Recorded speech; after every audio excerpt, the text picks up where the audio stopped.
Madame, Monsieur, bonjour, il est 6h30 et je suis ravie d'être en votre compagnie.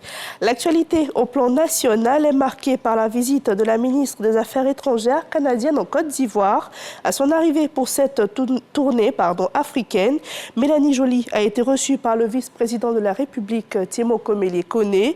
Parmi les sujets abordés figure le renforcement de la coopération bilatérale entre les deux pays. Le point de ces échanges avec Alexis Boudrago.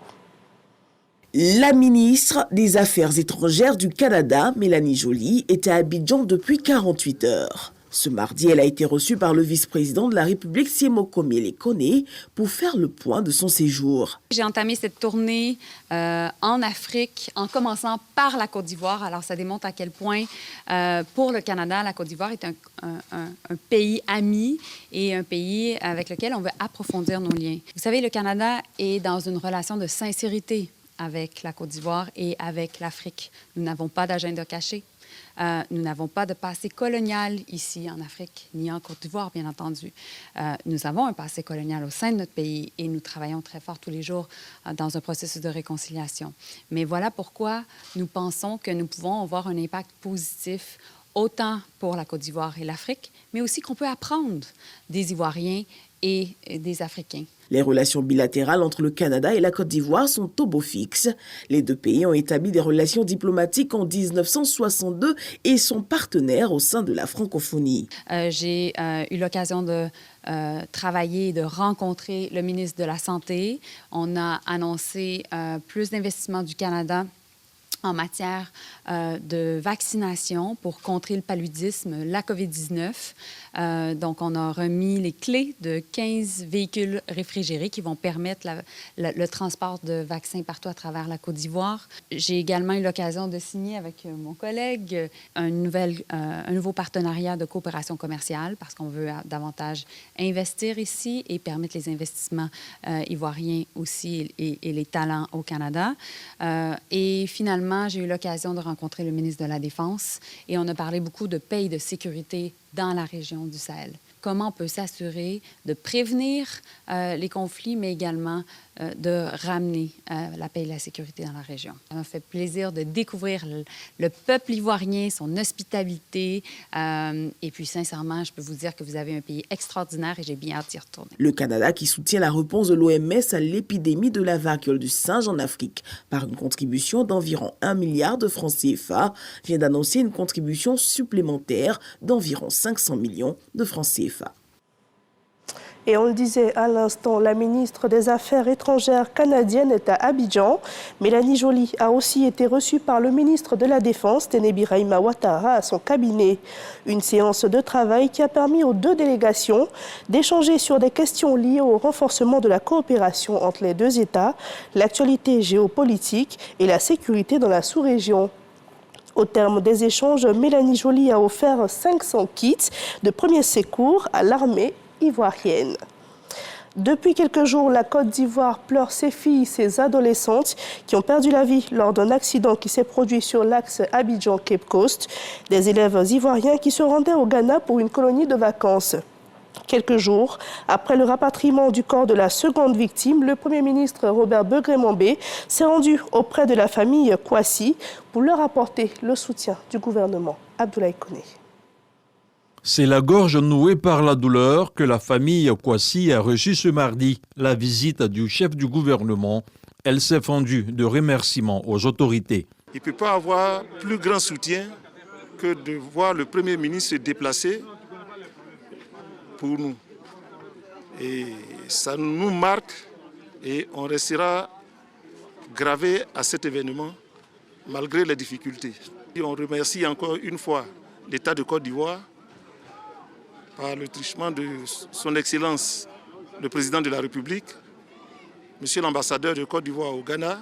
Cette solidarité ne nous a pas manqué. Quelques instants plus tôt, le Premier ministre et sa délégation avaient présenté toute son affection et son soutien à la famille éplorée.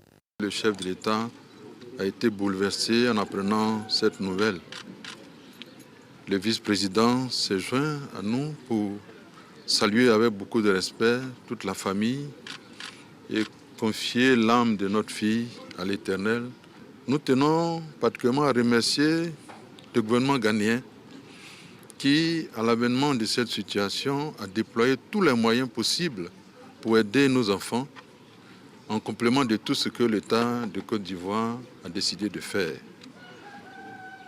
Que le Seigneur bénisse les âmes de nos enfants, que le Seigneur soutienne la famille.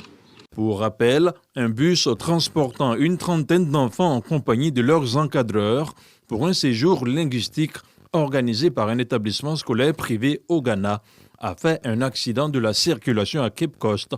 Le bilan a fait état de 2 morts et 11 blessés. C'est un drame qui touche toute la population et on souhaite prompt rétablissement aux blessés et paix à l'âme des défuntes. Après ce moment de tristesse, on va parler de démocratie. Aux États-Unis se tient la 11e édition du Forum international des leaders et la Côte d'Ivoire y est représentée par la présidente du Sénat, Kandia Camara. Ce rendez-vous, qui est à l'initiative du NDI, le National Democratic Institute, vise au renforcement de la démocratie à travers le monde.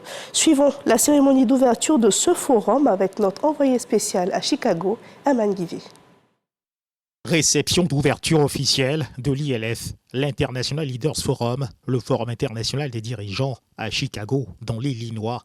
Nous sommes aux États-Unis d'Amérique. Du 19 au 22 août, la ville de Chicago, parée aux couleurs des démocrates, accueille cet important événement qui rassemble des dirigeants venus du monde entier. En prélude à l'événement, cette soirée de réception à laquelle prend part Kandia Camara, la présidente du Sénat. Au nom de la Côte d'Ivoire, elle conduit la délégation ivoirienne. Tom Daschle, président du conseil d'administration du NDI, prend la parole. Le sénateur Daschle est le fondateur et PDG du groupe Daschle, un cabinet de conseil en politique publique de Baker Donelson. Il ne manque pas de souhaiter la bienvenue à ces dirigeants venus des 4 coins du monde, les renseignant sur les enjeux de cette rencontre. Puis c'est au tour de David Axelrod, éminent stratège et commentateur politique américain, ancien stratège en chef et conseiller principal de l'ex-président américain Barack Obama, d'intervenir. David Axelrod figure au nombre des consultants qui interviendront au cours de ces rencontres. Le but de ce forum est de promouvoir la démocratie par l'observation et la réflexion et le dialogue. La réception organisée vise de permettre à ces dirigeants venus des 4 coins du monde, chefs d'entreprise, universitaires, journalistes et experts politiques, de nouer des contacts, d'échanger leurs opinions pour le triomphe de la démocratie à travers le monde. Opportunité saisie par la présidente du Sénat, Kandia Camara, pour échanger avec des responsables actuels et anciens de plusieurs gouvernements. Ici, avec l'ancien Premier ministre de la République de Guinée, Cellou Dalein Diallo. Le programme de l'ILF 2024 sera composé d'intervenants divers, offrant des perspectives reflétant les 2 principaux partis politiques de la campagne électorale américaine. Les participants à ce forum se retirent ensuite pour rejoindre les bus affrétés par les États-Unis afin de les mener au United Center où se déroule dans le même temps la Convention nationale démocrate en vue de l'élection présidentielle de novembre 2024. Ils pourront suivre en direct le déroulement de ce moment important dans la course à la Maison-Blanche. Et quelques mois avant l'élection présidentielle de 2025 en Côte d'Ivoire, une délégation américaine conduite par l'ambassadrice Jessica Davis-Ba s'est rendue dans les locaux de la CEI. Les 2 institutions ont échangé sur les bonnes pratiques à adopter pour garantir des élections apaisées en Côte d'Ivoire. Sidonie Davila nous fait le point.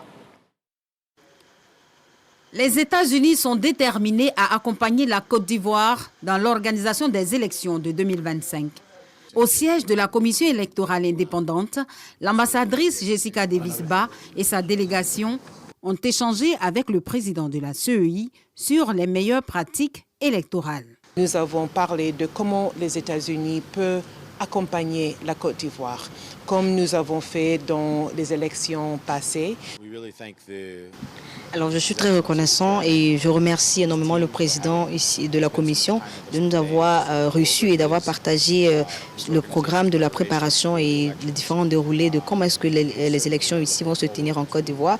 Et il faut dire aussi que c'est aussi un moyen pour nous encourager parce que vous savez comme aux États-Unis aussi nous préparons les élections très bientôt et pour nous venir ici s'imprégner aussi de comment est-ce que les choses se passent ici est un point très important pour nous et pour notre pays.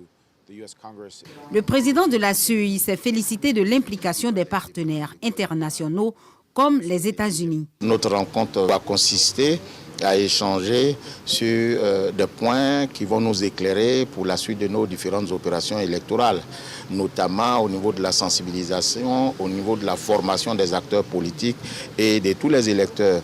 Nous avons, je peux dire, eu une bonne séance de travail qui augure un lendemain meilleur. À travers ce partenariat, la Côte d'Ivoire et les États-Unis réaffirment leur volonté de travailler main dans la main pour assurer un processus électoral pacifique et crédible en Côte d'Ivoire. 28, c'est le nombre de cas de contamination liés à la variole du singe en Côte d'Ivoire. Une personne en est décédée. Les malades se retrouvent aussi bien à Abidjan qu'à l'intérieur du pays. Selon les résultats fournis par l'INHP, il s'agit de la même souche qui circule en Afrique de l'Ouest. Et Didier Nguessan nous en dit un peu plus. La variole du singe gagne du terrain. Le foyer épidémique de la maladie demeure le district d'Abidjan. Les villes de l'intérieur ne sont pas non plus épargnées. L'Institut national d'hygiène publique, INHP, dresse le bilan à la date du 20 août.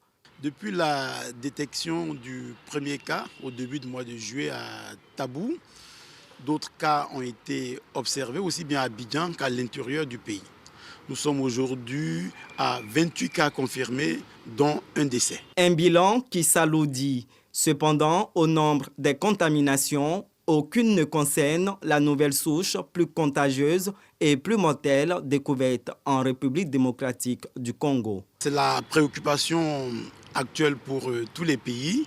Dans notre pays, pour l'instant, la souche qui a fait l'objet d'analyse au laboratoire, nous n'avons pas encore identifié le variant qui a été observé en RDC. Pour nous, jusqu'à présent, c'est le clade de l'Afrique de l'Ouest qui circule chez nous. Le risque d'expansion de cette nouvelle souche dans d'autres pays, notamment en Côte d'Ivoire, est-il à craindre? L'Organisation mondiale de la santé se prononce. C'est bon de savoir qu'anciennement, ce qui était endémique en Afrique, c'est le clade 1, qui avait donc une mortalité relativement importante, qui allait jusqu'à 10%.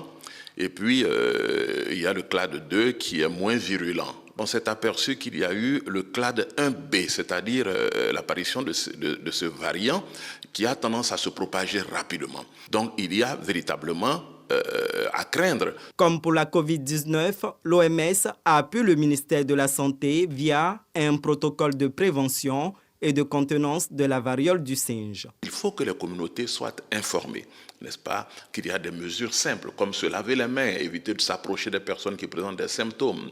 Il faut non seulement que, on mette en place des mesures pour prendre en charge les cas, mais faire en sorte, c'est très important, de protéger le personnel soignant. Sur les questions de déplacement et de voyages internationaux, l'OMS recommande que pour l'instant, les pays mettent l'accent sur l'information des voyageurs et que des personnes qui présentent des symptômes prennent des mesures, n'est-ce pas, minimum pour ne pas propager la maladie. Pour prévenir les cas de contamination, le ministère des Eaux et Forêts invite la population à s'abstenir de domestiquer les animaux sauvages. Il rappelle que les contrevenants s'exposent à des peines allant de 5 à 20 ans d'emprisonnement et à une amende de 5 à 100 millions de francs CFA. Le lancement officiel du concours d'entrée à l'INFAS 2024 a débuté hier par les épreuves écrites et c'était en présence du ministre de la Santé, Pierre Demba. Cette année, ce sont 130 000 personnes qui prennent part aux examens pour une capacité de 10 000 places. Ils composent pour bénéficier des formations au métier d'infirmier, de sage-femme, de maïeuticien, d'auxiliaire de santé. Une nouvelle branche s'ajoute cette année. Il s'agit de la formation de secrétaire médical. Sur le continent africain, en RDC, au moins 20 personnes ont perdu la vie dans le naufrage d'une embarcation en bois motorisé surchargée appelée baleinière.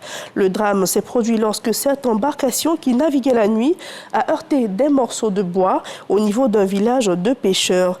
C'était dans le sud-ouest du pays et l'engin avait à son bord 300 personnes et des marchandises.